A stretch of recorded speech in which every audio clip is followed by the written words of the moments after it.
Never would you talk dirty. Je suis trop énervé. En plus, il y a des trucs jolis dans le film. Mais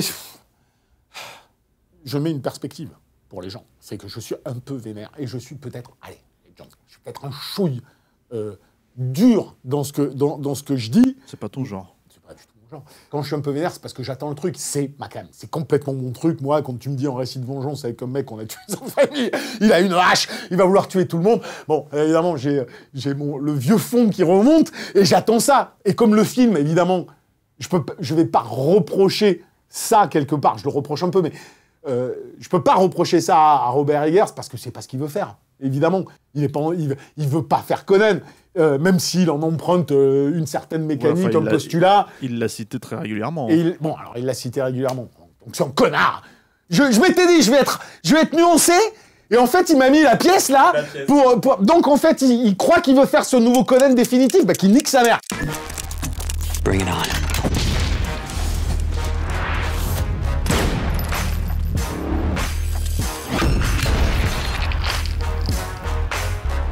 Don't fuck with me. Salut, c'est Yannick Dahan, et aujourd'hui je suis cocu, mais content. Cocu parce que je me suis encore fait fucker par une hype de trop de balles, mais content parce que Conan peut dormir tranquille. Car le film qui déboule en salle et que d'aucuns ont osé comparer aux aventures de notre cimérien favori ne lui fera aucune ombre et ne sera jamais la pierre inamovible posée dans le jardin d'une cinéphilie orgasmique dont on conchit le virilisme et la violence, mais que des peines à jouir vampirisent à leur sauce arty pour tenter de donner aujourd'hui une consistance à la vacuité de leurs propos. Je parle bien sûr de tout un pan du cinoche et pas que de Conan, car Northman, donc le très long thème Arte sur les Vikings de Robert Eggers, n'a pas grand-chose à voir avec le film de Milius, si ce n'est l'emprunt de quelques situations similaires. Non, ici on oublie l'Aquilonia, l'épopée et les jours de grande aventure, et on plonge dans l'exercice de style ésotérico-crypto-shakespearien de la part d'un réel que je trouvais très intéressant, mais qui l'a, sur ce seul film, prend le sel pli d'un Winding Refn qui, je le rappelle, après les excellents pushers, a initié la mode du bobo overhypé qui nique les mythes de notre enfance en se la jouant Tarkovsky du pauvre. Your strength breaks men's bones. I have the cunning to break their minds. And night by night, we will carry out my pledge of vengeance. I will avenge you, father. I will avenge you, father. I will save you, mother. I will save you, mother. I will kill you, father.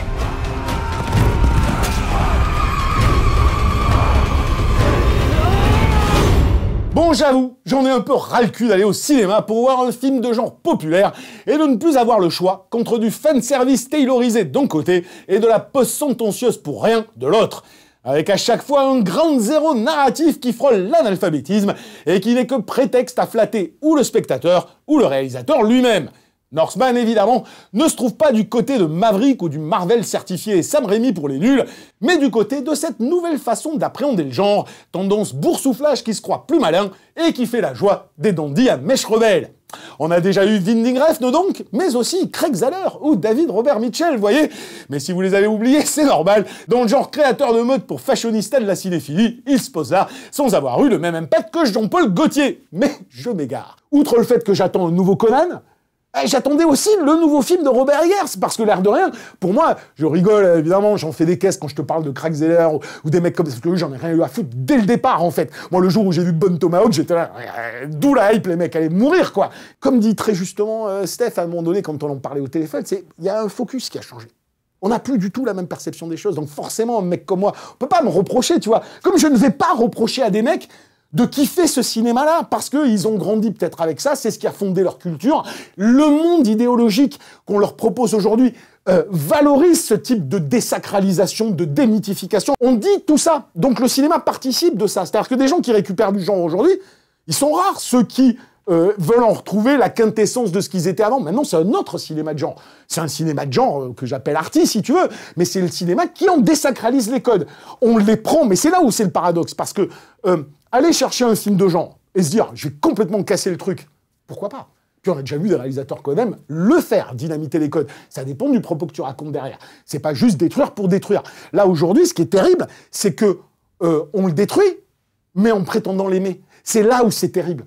C'est là où on va te citer la référence, te dire « Ah ouais, non mais genre l'arme fatale, c'est génial, j'ai fait mon arme fatale. » Et en fait, tu détruis toute ton arme fatale.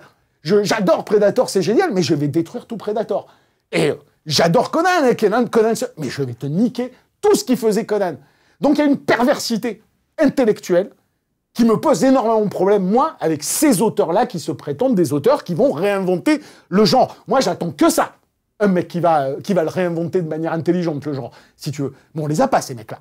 Pour l'instant, on les a pas. Robert Eggers, donc, nous livre un récit de vengeance mystique chez les Vikings, matinée d'exactitude historique revendiquée, qui, hélas, s'inscrit à mes yeux dans cette veine de tripartie aux très jolis plans, mais aux prétentions surlignées, à l'ambiance envoûtante, comme on dit, à défaut d'y voir du sens, et aux propos jamais développés, comme si la posture auteuriste adoptée en high concept, en l'occurrence l'adaptation d'un poème scandinave ayant inspiré Hamlet, n'avait finalement pas à être traitée.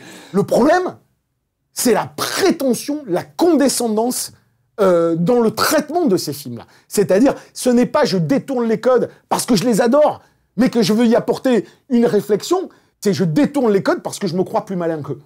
Et là, t'as envie de dire non, là, c'est pas possible. Et donc, là, je vais pas dire que c'est ça à 100% sur Northman, parce que le mec a des films qui prouvent avant que c'est un réalisateur talentueux, et en plus, il a cette espèce de fascination pour la question de la croyance, tout ça, donc je veux même bien, si tu veux, qu'il avait pas grand-chose à dire, et qu'il se dise, mais c'est super cool de filmer de la manière la plus authentique possible des rituels tels qu'ils ont existé à cette période-là. Et pourquoi pas? Ce qui est regrettable, c'est qu'il en fasse rien de tout ça. C'est qu'en fait, il en reste à un postulat, et que quand il essaye de le dépasser d'un point de vue thématique, ça va vraiment pas loin. Le moindre costume et le moindre objet que t'as dans le film, il est crédible. Enfin, en tout cas, le plus proche de la réalité des Vikings de l'époque. Mais tu vois, voilà, t'as Northman et puis t'as Apocalypto. Et t'as les deux qui ont de la mystique. Et t'as les deux qui ont de la ritualisation.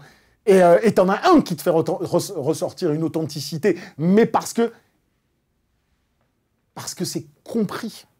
La quintessence du sens sur la chute d'une civilisation est comprise et elle est véhiculée dans la façon dont est traduit et l'histoire, et l'onirisme, et les croyances, et l'authenticité. Dans Northman, il n'en dit rien des Vikings. Qu'est-ce que ça veut dire, les Vikings? Qu'est-ce que ça signifiait, les Vikings, à cette période-là? Et pourtant, il y a de quoi faire. Il y a des milliards de choses à dire. Et je suis sûr, moi, demain, que Mel Gibson fait un film sur les Vikings. D'ailleurs, la quintessence de qu'est-ce que ça voulait dire. Qu'est-ce que ça voulait dire cette époque? Qu'est-ce que ça voulait dire ce peuple? Qu'est-ce que ça voulait dire leurs croyances? Moi, je ne l'ai pas. Moi, j'ai une vitrine. Magnifique, hein? Par moments. Très, très belle. Mais qui ne remplit pas le genre, puisqu'il y a une volonté très claire de faire de l'anti-Conan. Donc, c'est pas spectaculaire. Il n'y a pas de souffle épique. T'as pas tout ça. Même le combat final, que j'aime bien, hein? Mais le fait de le faire en ombre chinois, ça déjà, t'as une posture qui te place à distance. Donc, on n'est pas dans les tripes, on n'est pas dans la viscère, on n'est pas dans l'immersion. C'est pas le but. Le but, c'est regarde mon expérience sensorielle comme elle est jolie. C'est ça le truc. Alors moi, ça me va.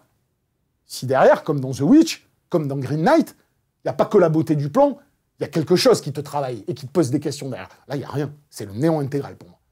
Le syndrome exercice de style qui t'impose de n'être qu'un touriste qui doit s'ébahir devant les images et dont la nature forcément sensorielle interdit toute suspicion de malhonnêteté intellectuelle.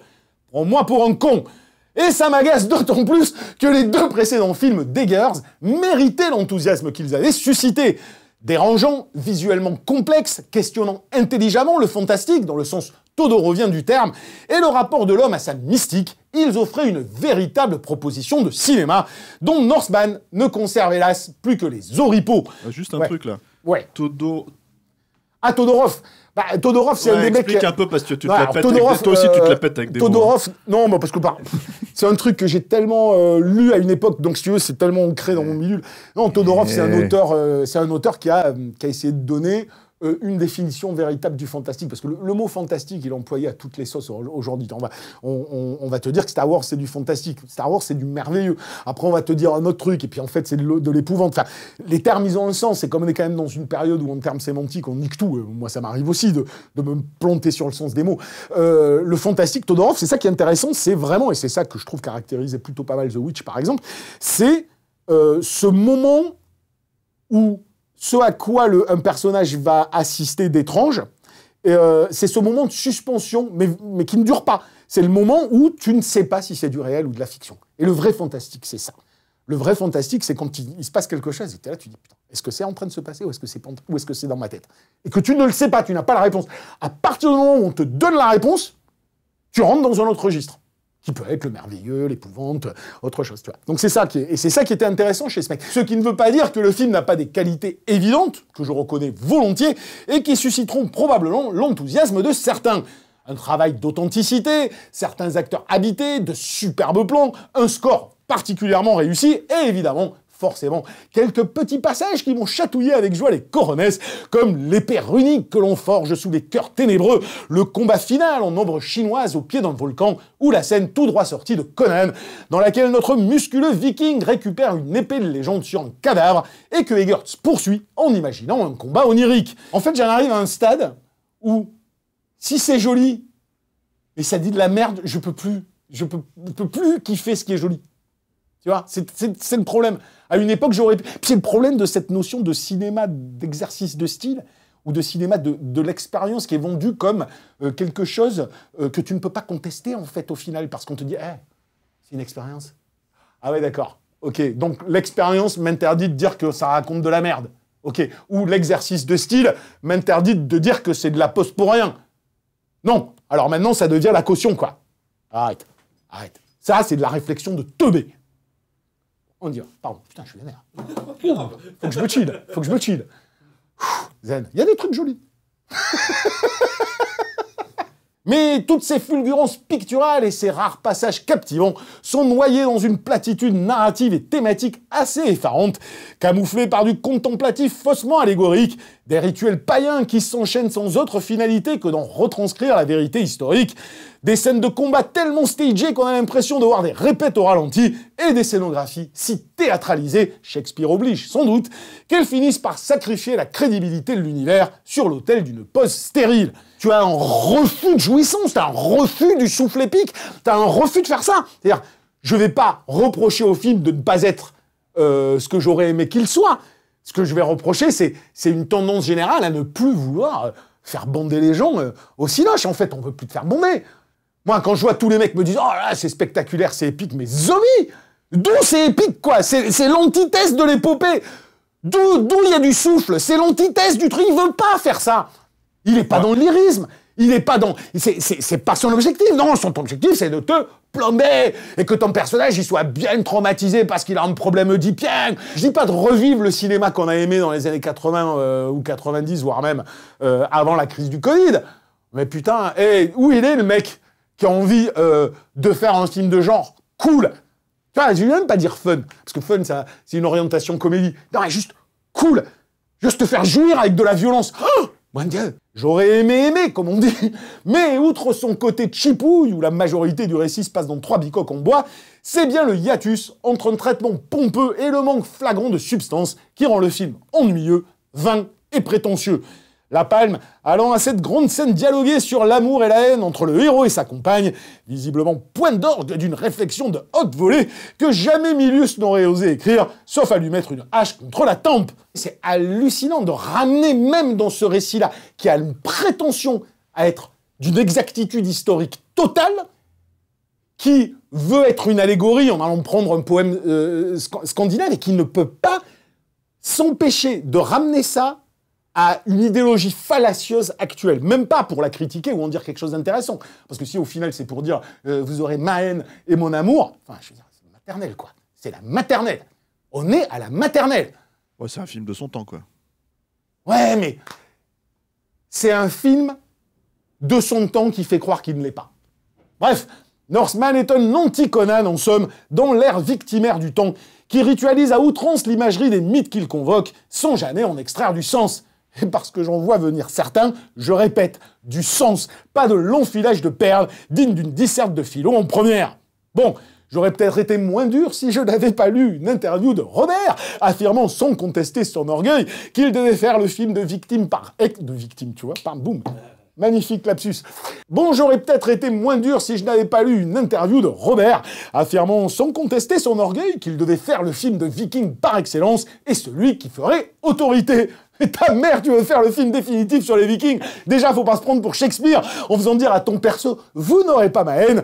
Et puis, attends de voir, parce que je prie Dieu, je croise les doigts, je vendrai ma mère et mon père pour ça, que Mel Gibson fasse son film de Vikings. Et là, mec, tu comprendras ce que définitif veut dire. Moi, ça, en fait, c'est le truc qui m'a tué le plus. Tiens, d'où Conan, il va réfléchir sur la violence et la haine. Tu vois ce que je veux dire? Conan, il réfléchit pas, il fait son truc, quoi. Et c'est pour ça qu'il est cool. Et sur ce même registre, parce que c'est quand même assez intéressant de voir qu'en très peu de temps, on a eu une adaptation de Shakespeare, une adaptation d'un poème de la légende arthurienne revisité. Donc je parle de tragédie de Macbeth, on a eu The Green Knight, et on a maintenant ça. Voilà, moi, si tu veux conclure, je dis vraiment aux gens, matez Green Knight, matez la tragédie de Macbeth, et là, vous avez des films qui ont quelque chose à dire. Voilà, la minute Yara, tu vois, c'est l'autre. Raon, Conan, Yaran, ça commence à devenir fou. Voilà, la minute Yannick Dans, c'est terminé, avec un Northman quand même un petit peu décevant, j'en attendais beaucoup plus. On se retrouve la semaine prochaine, mais alors je sais pas vraiment encore ce qu'on va faire, peut-être de l'actu, peut-être pas de l'actu, en tout cas j'ai pas mal de petits trucs en réserve. Donc voilà, à la semaine prochaine, ciao.